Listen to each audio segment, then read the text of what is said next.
Hello everyone, welcome to my max explanation presentation. In this presentation, I will going to walk you through some of the questions about application of the derivative in economics. Now, I would like to introduce myself. My name is Fong Hao Weng and my metric number is 279987. Before start my explanation, I will briefly talk about how to find concavity of a curve. First step, we need to differentiate twice the equation that given and we can obtain second derivative which is f prime prime x.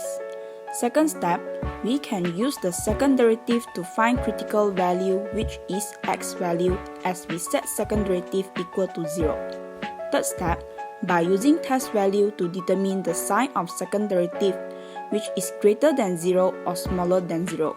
If the sign is greater than 0, function f is concave upward on that interval.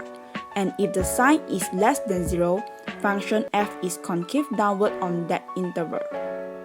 Let's start with the first question. Determine where the function fx equal to x cubed minus 6x squared plus 18x minus 15 is concave upward and where it is concave downward. From this question, we can know that we need to find the concavity of the function f. So, for the first step, we need to differentiate twice the function f by using power rule.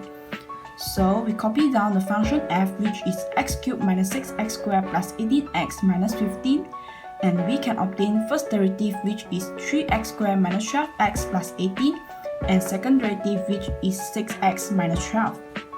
Second step is by using second derivative to find critical value as we set second derivative equal to 0. And we can obtain the critical value which is 2. For the last step is using test value to determine the concavity. For me, I will draw a number line to test the value where we'll obtain positive sign and negative sign. After that, I will take a number greater than 2 is 3 and then I will substitute the value 3 into second derivative and obtain 6 which is greater than 0.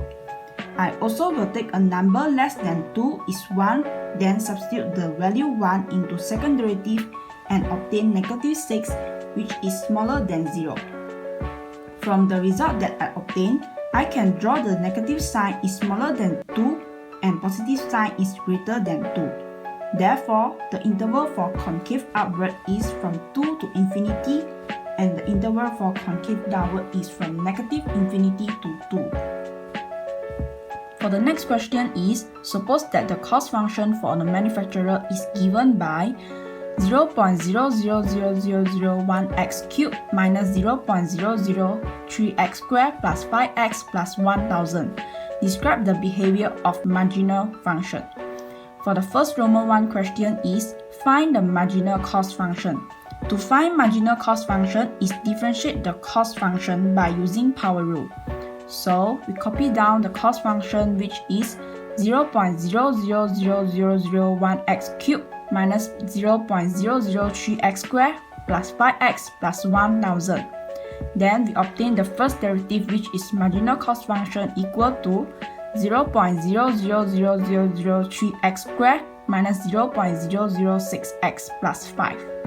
For the second Roman question is, describe the behavior of marginal cost function whether concave upward or concave downward. Prove your answer. First step, we take the marginal cost function that we obtained in Roman 1 and set it as cost function which is 0.000003x squared minus 0.006x plus 5. Second step, we differentiate the cost function by using power rule to obtain first derivative which is 0.000006x minus 0.006. And the last step is, we differentiate the first derivative again to obtain the marginal cost function which is second derivative equal to 0.000006. As here we can see that the result we obtain for the second derivative which is greater than 0. Therefore, the behavior of marginal cost function is concave upward. It is because second derivative greater than 0. For the last question is, a company has established that the revenue function in Ringgit Malaysia is 2x cubed plus 40x squared plus 8x. And the cost function in Ringgit Malaysia is 3x cubed plus 19x squared plus 80x minus 800. For the Roman 1 question is, find the level of production that will yield a maximum profit for the company.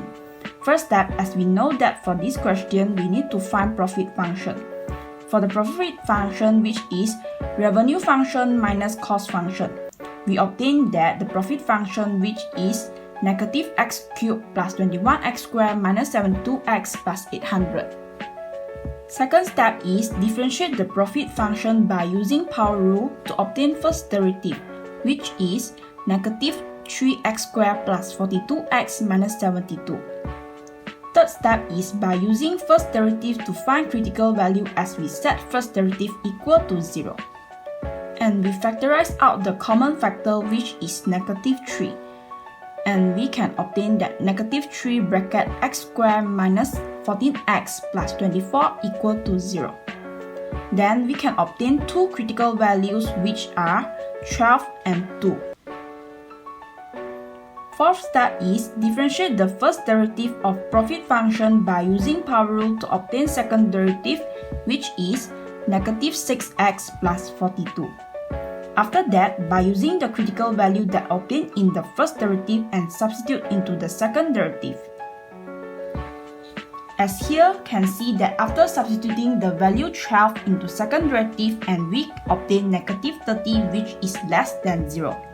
I also substitute the value 2 into second derivative and we obtain 30, which is greater than 0. From this result, we can conclude that to maximize the profit of the company, we need to choose the critical value, which is 12 unit. It is because the value we obtain after substituting is less than 0, means that it is maximum. For the Roman 2 question is, find the price per unit to maximize the profit. First step, to find the price per unit, we need to use the revenue function formula, which is revenue function equal to price times quantity. Second step, compute the price per unit to maximize the profit, which is 2x cubed plus 40x squared plus 8x equal to price times quantity. And divided the revenue function by using the x value on the right side, and we can obtain price equal to 2x squared plus 40x plus 8. Then use the x value that maximizes the profit, which is 12, and substitute the x value into price function and we can obtain 776 ringgit Malaysia. Therefore, the price per unit to maximize the profit is 776 ringgit Malaysia. Thank you for watching and don't forget to subscribe my YouTube channel.